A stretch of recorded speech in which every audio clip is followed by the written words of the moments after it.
ദൈവം നമ്മുടെ അകക്കണ്ണുകളെ തുറക്കുവാനും വചനത്തിൻ്റെ ആത്മീക മർമ്മങ്ങളെ വെളിപ്പെടുത്തി തരുവാനായിട്ട് ഇഷ്ടപ്പെടുകയും ചെയ്യുന്ന ദൈവമാണ്. പല സന്ദർഭങ്ങളിലും നമ്മൾ ഇരുട്ടിൽ ആയിരിക്കുന്നത് കൊണ്ട് ദൈവത്തിൻ്റെ സത്യ വെളിച്ചം നമ്മുടെ ഹൃദയങ്ങളിൽ പ്രകാശിക്കാനായിട്ട് കഴിയാതിരിക്കുന്നു. എന്നാൽ ഇന്നത്തെ വചന ധ്യാനത്തിലൂടെ നമുക്കൊരു പുതിയ വെളിച്ചം ദൈവം പകർന്നു തരട്ടെ. വിശുദ്ധ ലൂക്കോസ് എഴുതിയ സുവിശേഷം 18-ാം അധ്യായം അതിൻ്റെ 35-ാമത്തെ വാക്യത്തിൽ ഇങ്ങനെ രേഖപ്പെടുത്തിയിരിക്കുന്നു: അവൻ എരിഹോവിനോട് അടുത്തപ്പോൾ ഒരു കുരുടൻ ഇരന്നുകൊണ്ട് വഴിയരികെ ഇരുന്നിരുന്നു. ഒരു കുരുടൻ ഇരന്നുകൊണ്ട് വഴിയരികെ ഇരുന്നിരുന്നു. യേശു കർത്താവിൻ്റെ യെരുശലേമിലേക്കുള്ള യാത്രാമധ്യേ യേശു എരിഹോവിലൂടെ കടന്നു പോകുമ്പോൾ സംഭവിക്കുന്നതായ നിരവധി കാര്യങ്ങൾ സുവിശേഷകന്മാര് അക്കമിട്ട് രേഖപ്പെടുത്തുകയാണ്. അതിൽ സക്കായിയെ കർത്താവ് വിളിച്ച് വേർതിരിക്കുന്നതായിട്ടുള്ള അനുഭവമുണ്ട്. അതുപോലെ തന്നെ ബർത്തിമായി എന്ന കുരുടൻ വഴിത്തലയ്ക്കൽ നിന്ന് നിലവിളിക്കുമ്പോൾ അവനെ കർത്താവ് സ്തോത്രം അടുക്കെ വിളിച്ച് അവന് സൗഖ്യം കൊടുക്കുന്നതായിട്ടുള്ള സംഭവവും രേഖപ്പെടുത്തിയിരിക്കുന്നു. ഇവിടെ ലൂക്കോസ് വിശേഷകൻ ഈ കുരുടൻ ആരാണ് എന്ന് പേര് വെളിപ്പെടുത്തുന്നില്ല. അതുകൊണ്ട് തന്നെ ഒരുപക്ഷെ ഈ കുരുടൻ നമ്മിൽ ആരെങ്കിലും ആവാം. വചനം കേൾക്കുന്നതായിട്ടുള്ള നിങ്ങളാവാം, ഈ വചനത്തെ പങ്കുവയ്ക്കുന്നതായിട്ടുള്ള ഞാനാവാം കുരുടൻ. നമ്മൾ സാധാരണ പറയാറുണ്ട്, ആരാണ് ഒരു കുരുടൻ? കാഴ്ച നഷ്ടപ്പെട്ടു പോയ ഒരു വ്യക്തിയെ നമ്മൾ കുരുടൻ എന്ന് പറയും. ആത്മീകമായി നമ്മൾ ഇതിനെ വിവേചിച്ചാൽ, ആത്മീകമായി കാര്യങ്ങളെ കാണാൻ കഴിയാത്തതായ ഒരു വ്യക്തി, വേറെ തരത്തിൽ പറഞ്ഞാൽ ദൈവം ആയിരിക്കുന്ന അവസ്ഥയിൽ ദൈവത്തെ നമുക്ക് വെളിപ്പെട്ട് കിട്ടാതിരിക്കുമ്പോൾ നമ്മൾ ആത്മീയമായി കുരുടരാണ്, കാഴ്ചയില്ലാത്തവരാണ്. അതുകൊണ്ട് തന്നെ ഈ കുരുടനെ പോലെ, ഈ വഴിത്തലക്കിലിരുന്ന് നിലവിളിച്ചതായ കുരുടനെ പോലെ നമ്മുടെ ആത്മീയ കണ്ണുകൾ തുറക്കപ്പെടേണ്ടതിന് നാം ഈ ദിവസങ്ങളിൽ നിലവിളിക്കേണ്ടത് വളരെ അത്യാവശ്യമായ ഒരു കാര്യമായിട്ട് എനിക്ക് തോന്നുകയാണ്. നമ്മിലെ പാപമാണ് ദൈവത്തെ കാണാതെ വണ്ണം നമ്മുടെ മനസ്സുകളെ കുരുടാക്കി കളയുന്നത്. പാപം നമ്മിലെ ആത്മീക വെളിച്ചത്തെ കെടുത്തിക്കളയുകയും നമ്മെ ആത്മീകമായി നഗ്നരാക്കുകയും ചെയ്യുമെന്ന് വിശുദ്ധ വേദപുസ്തകം പഠിപ്പിക്കുകയാണ്. ഉൽപ്പത്തി പുസ്തകം 3-ാം അധ്യായം അതിൻ്റെ 5-ാമത്തെ വാക്യം നമ്മൾ പഠിക്കുമ്പോൾ ഏദൻ തോട്ടത്തിലായിരിക്കുന്നതായിട്ടുള്ള ഹൗവയുടെ അടുക്കൽ സാത്താൻ പാമ്പിന്റെ രൂപത്തിൽ ചെന്നിട്ട് ഹൗവയോട് സംസാരിക്കുകയാണ്. ഹൗവയോട് പറയുകയാണ്, നിങ്ങൾ തോട്ടത്തിന്റെ നടുവിൽ നിൽക്കുന്നതായ വൃക്ഷത്തിന്റെ ഫലം തിന്നാൽ നിങ്ങളുടെ കണ്ണ് തുറക്കുകയും നിങ്ങൾ ദൈവത്തെ പോലെ ആയിത്തീരുകയും ചെയ്യും എന്ന് പറയുകയാണ്. ഒരു ചോദ്യമുണ്ട്, അതുവരെ ഈ ഹൗവായുടെയും ആദാമിന്റെയും കണ്ണുകൾ അടയപ്പെട്ടാണോ ഇരുന്നത്? വാസ്തവത്തിൽ അവരുടെ ആത്മീയ കണ്ണുകൾ തുറക്കപ്പെട്ടിരുന്നു. പക്ഷെ നമ്മൾ ആ ഭാഗം വായിക്കുമ്പോൾ 6-ാമത്തെ വാക്യം പറയുന്നത്, ആ വൃക്ഷഫലം തിന്മാൻ നല്ലതും കാൺമാൻ ഭംഗിയുള്ളതും ജ്ഞാനം പ്രാപിക്കാൻ കാമ്യവും എന്ന് സ്ത്രീ കണ്ടു, ഫലം പറിച്ചു തിന്നു, ഭർത്താവിനും കൊടുത്തു, അവനും തിന്നു. ഉടനെ ഇരുവരുടെയും കണ്ണ് തുറന്ന് തങ്ങൾ നഗ്നരെന്ന് അറിഞ്ഞു എന്നാണ്. അപ്പോൾ അവിടെ നമ്മൾ മനസ്സിലാക്കണം, സ്തോത്രം, ഈ വൃക്ഷഫലം തിന്നപ്പോൾ അവർക്ക് വേറൊരു കണ്ണ് തുറക്കപ്പെട്ടു എന്നാണ്.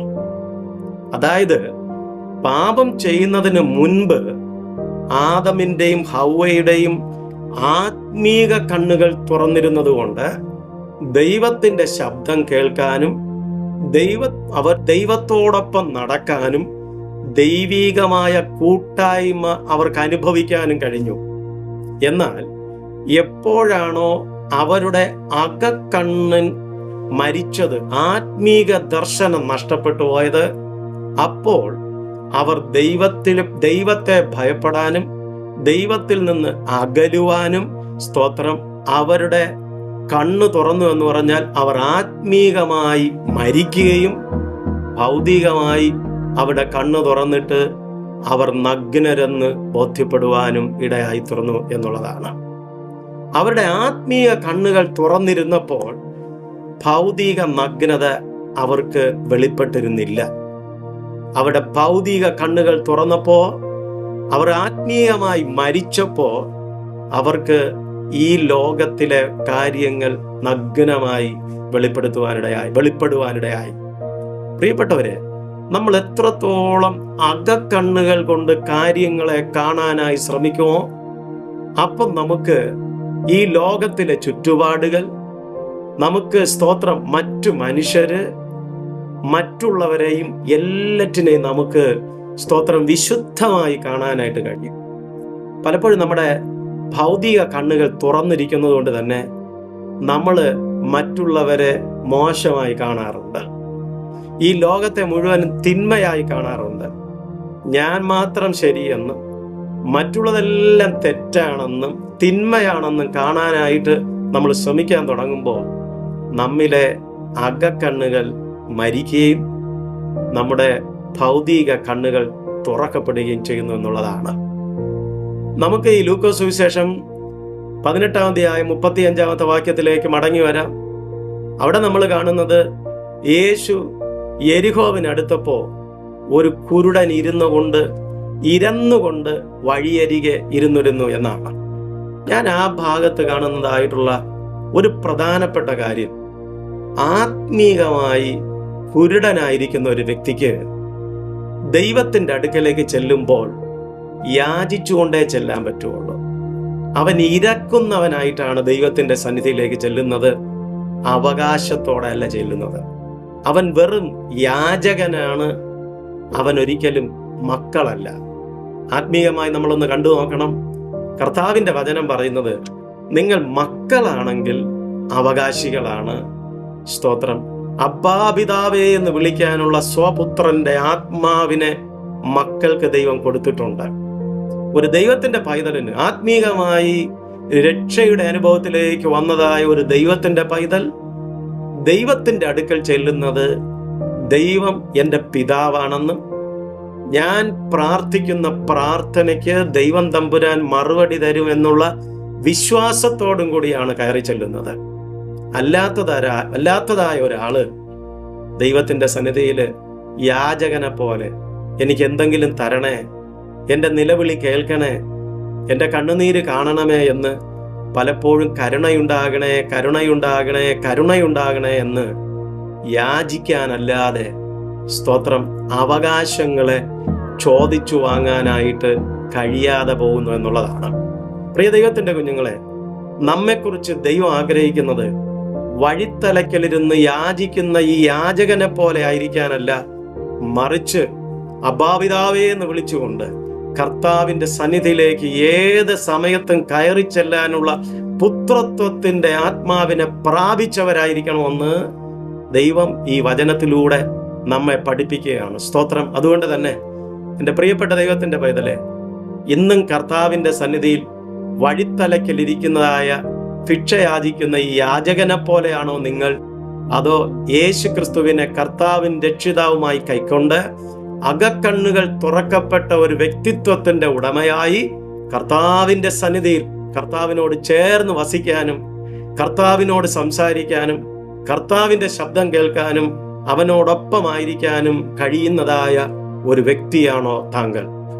ഈ നോമ്പുകാല ചിന്തയിൽ ദൈവം നമ്മളോട് പറയുകയാണ്, ഈ കാലഘട്ടത്തിൽ നമ്മൾ കണ്ണ് തുറക്കപ്പെട്ടവരായിരിക്കണം, അകക്കണ്ണുകൾ തുറക്കപ്പെട്ട ഒരു ദൈവത്തിന്റെ പൈതലായിരിക്കണമെന്ന് ദൈവം ഈ സന്ദേശത്തിലൂടെ നമ്മെക്കുറിച്ച് ആഗ്രഹിക്കുകയാണ്. അതുകൊണ്ട് തന്നെ നമുക്ക് ഈ ദിവസങ്ങളിൽ പ്രാർത്ഥിക്കാമോ? കർത്താവേ, എൻ്റെ അകക്കണ്ണുകളെ തുറക്കണമേ, മരിച്ചിരിക്കുന്ന എൻ്റെ ഈ അകക്കണ്ണിനെ ജീവിപ്പിക്കണമേ. കർത്താവേ, എനിക്ക് അങ്ങയെ കാണാൻ, എനിക്ക് അങ്ങയെ അനുഭവിച്ചറിയാൻ, തൊട്ടറിയാൻ, കണ്ടറിയാൻ കർത്താവേ എൻ്റെ കണ്ണുകളെ തുറക്കണമേ എന്ന് ദൈവത്തോട് നമുക്ക് പ്രാർത്ഥിക്കാം.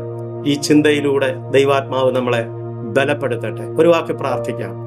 സർവശക്തനായ ദൈവമേ, ഞങ്ങൾ ഏതൊക്കെയോ കാരണങ്ങൾ കൊണ്ട് ഞങ്ങളുടെ അകക്കണ്ണുകൾ ദൈവമേ അടയപ്പെട്ട കുരുടന്മാരായ ആളുകളാണ്.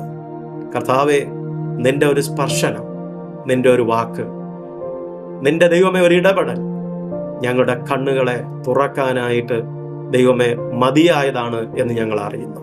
കർത്താവേ, ഈ സമയത്ത് ചിലരുടെ കണ്ണുകൾ തുറന്നു വരട്ടെ, ചിലരുടെ ചെവികൾ തുറന്നു വരട്ടെ, ചിലരുടെ നാവിന്റെ ബന്ധനങ്ങൾ അഴിയട്ടെ എന്ന് യേശുവിന്റെ നാമത്തിൽ പ്രാർത്ഥിക്കുകയാണ്. പിതാവേ, അവിടുന്ന് അത്ഭുതങ്ങൾ ചെയ്യണമേ. ദൈവജനത്തിനൊരു വിടുതൽ അയക്കണമേ കർത്താവേ. അനേകരിന്ന് ഇരുട്ടിലാണ് കർത്താവേ. അനേകരുടെ കണ്ണുകൾ കുരുടാക്കി ഈ ലോകത്തിന്റെ ദൈവം വെച്ചിരിക്കുന്നു കർത്താവേ. അവിടുന്ന് ഇടപെടണമേ, അവിടുന്ന് സൗഖ്യപ്പെടുത്തണമേ എന്ന് യേശുവിൻ നാമത്തിൽ പ്രാർത്ഥിക്കുന്നു. അത്ഭുതങ്ങൾ സംഭവിക്കട്ടെ, അത്ഭുതങ്ങൾ സംഭവിക്കട്ടെ, അത്ഭുതങ്ങൾ സംഭവിക്കട്ടെ. വചനത്തിന്റെ ശക്തി കർത്താവിന്റെ നാമത്തിൽ നിന്റെ ജനത്തിന്മേൽ വെളിപ്പെടട്ടെ എന്ന് പ്രാർത്ഥിക്കുന്നു. ഹല്ലേലൂയ, സ്തോത്രം. അങ്ങനെ ചെയ്തിരിക്കാൻ സ്തോത്രം. മഹത്വം അങ്ങേക്ക് തരുന്നു, യേശുവിൻ നാമത്തിൽ തന്നെ. ആമേൻ, ആമേൻ. കർത്താവ് നിങ്ങളെല്ലാവരെയും അനുഗ്രഹിക്കട്ടെ. വീണ്ടും കാണുവോളം ദൈവകൃപയിൽ നമ്മളെ സൂക്ഷിക്കട്ടെ. ആമേൻ, ആമേൻ.